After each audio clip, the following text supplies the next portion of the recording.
Hello there, and welcome back to the Southern Distance. Today I have behind me the oh-so-lovely and a wee bit infamous Yamaha TW200, otherwise known as the T-Dub.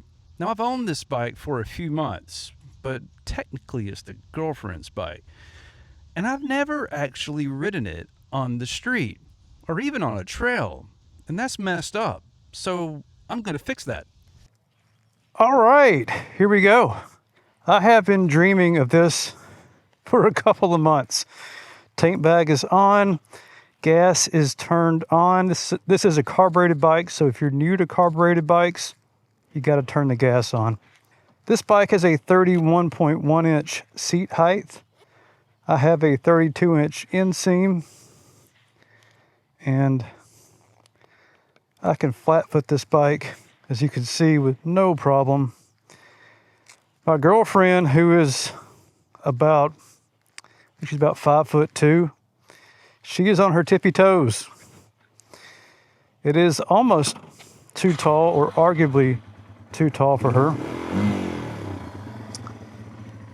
But this is the shortest dual sport that I believe you can buy. And I do feel like dual sports are fantastic for beginners for a variety of reasons that I'll get into some other time. If you're interested, let me know. She is still very cold. Let's get the mirrors all dialed in. Here we go. I do love these mirrors. These are not the OG mirrors. They were $40 on Amazon. They're really nice for $40, y'all. Giving it the beans.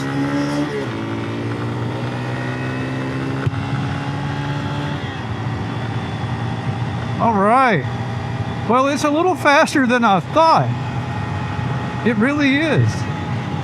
That is fifth gear. Hey, look at that. We're going to hit cruising speed in just a moment. There we go. Hell yeah. It's almost as fast as a Hayabusa. Hopefully you don't believe that.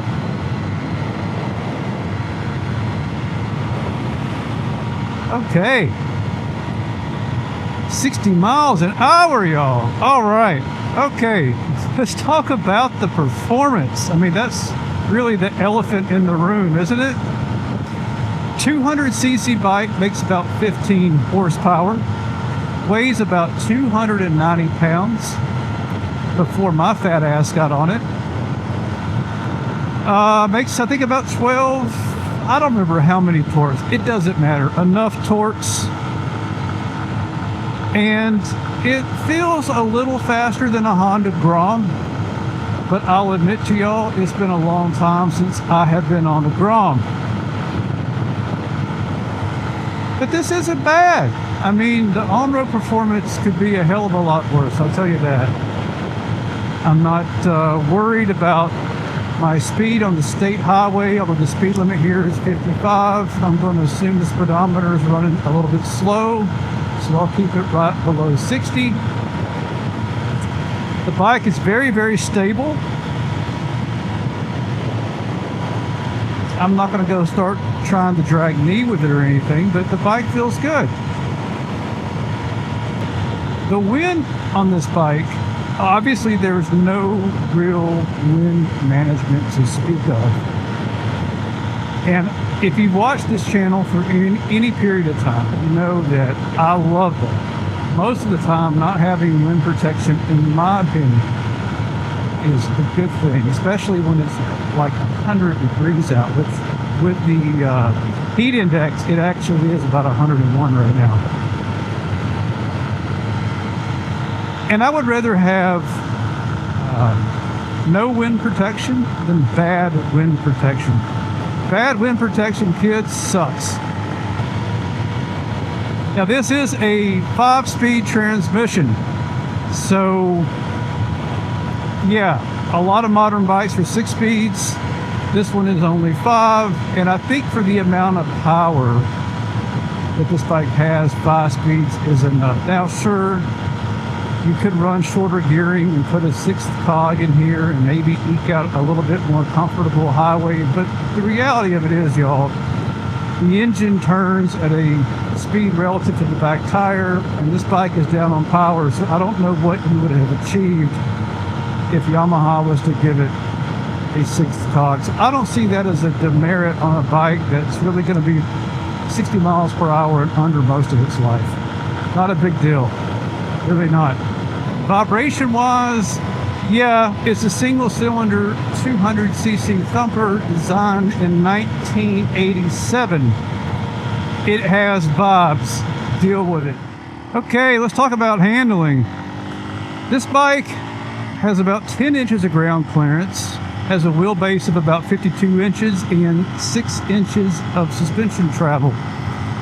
Handling on these kind of ATV style fat tires, not exactly fast. I think this is a good thing if you're a newer rider, and if you're wanting a bike that has a very chill personality, obviously this bike is going to be that. It's not fast. It doesn't turn particularly fast.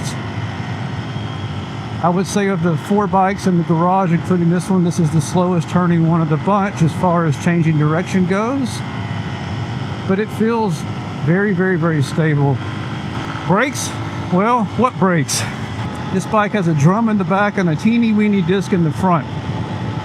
I think originally it might have even had a drum in the front. I don't know. But anyway, the braking sucks. The back feels maybe better than the front on this bike. That is something I need to look into. There is fluid in the teeny weeny reservoir up here. I did look at that, but it is not the quickest stopping bike. Any modern bike will probably stop quicker than this one. Somewhere there's a trail, and it might be grown up.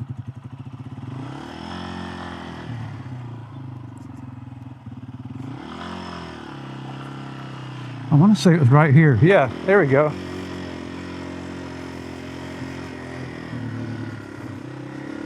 Now, I came out here a couple months ago on the DR650, and it was a mess. It's not a good time. And it's going to be tricky on this thing, but this bike is so little, you can just kind of putt-putt all over everything. Yeah.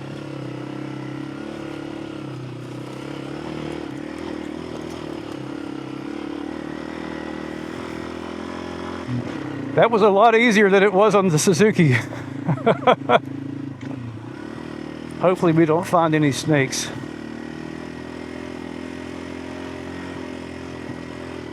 Oh, lots of blackberries trying to rip my eyeballs out of my helmet. And the T-dub is kind of just slipping around. Woo! Water crossing. Woo! A little mud. Let's keep going. That was fun. We're going to pick the right side of this because that side is too washed out.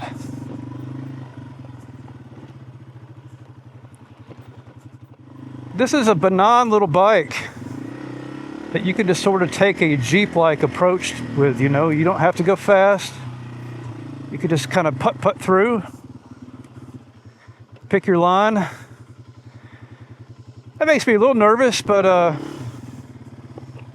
yeah, why not? We'll just ease down in here and then power up the other side.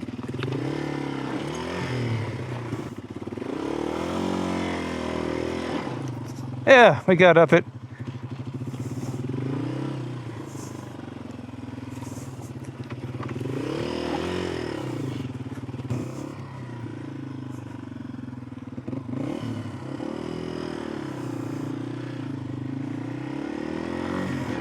That was pretty cool.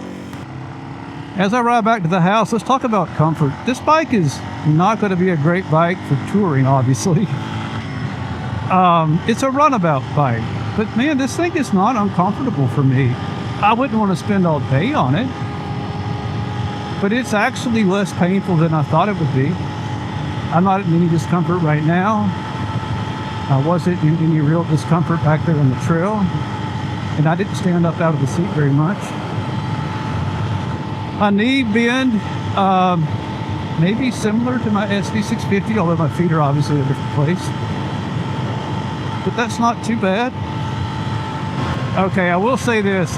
At a speed just short of an indicated 66 miles an hour, the bars are very fuzzy. So this is not a speed you'd want to cruise at for very long. I mean, if you had to, I suppose you could put some weights in the end of the bars and put different bars on here and cut a lot of that down. Maybe that's something we'll look into, because this bike has a little more of a speed envelope than I thought. I didn't think it was going to get much above 55. This is actually fairly impressive. Let's see if we can get a full tuck going here. Downhill. We're probably not going to have enough room to get into a top speed situation before we hit this hill. All right, we look ridiculous. We're going 75. That's about as fast as she wants to go. I had to look like an idiot. I love it. All right, we're almost back at the house. I am going to pull this in the backyard, change out of this riding gear. We'll do a walk around and I'll show you the modifications, and then we'll wrap up.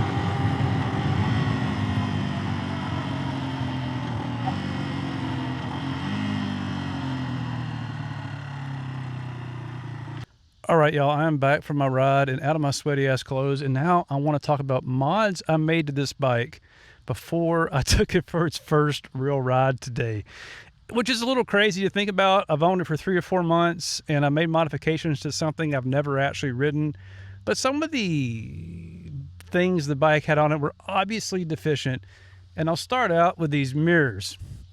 The mirrors that came on this bike, well, it was missing one, and the OEM mirrors were nothing to write home about.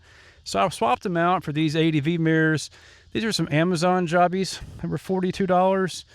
I've got it on the DR650, so if I have them on 2 bikes, it's pretty safe to say I like them. So those are cool.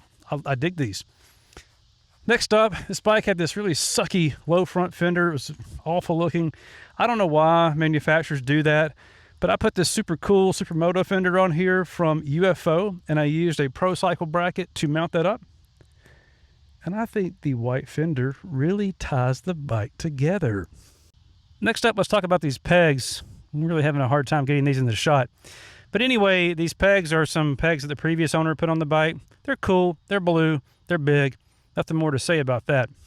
Next up, we'll talk about the seat cover. I swapped the factory seat cover out with this carbon weave thing from eBay. It was about $50, and it fixed the major problem that this bike had. It wasn't really the bike's fault, but the OEM seat cover had been tarnished by the sun and gas and God only knows what.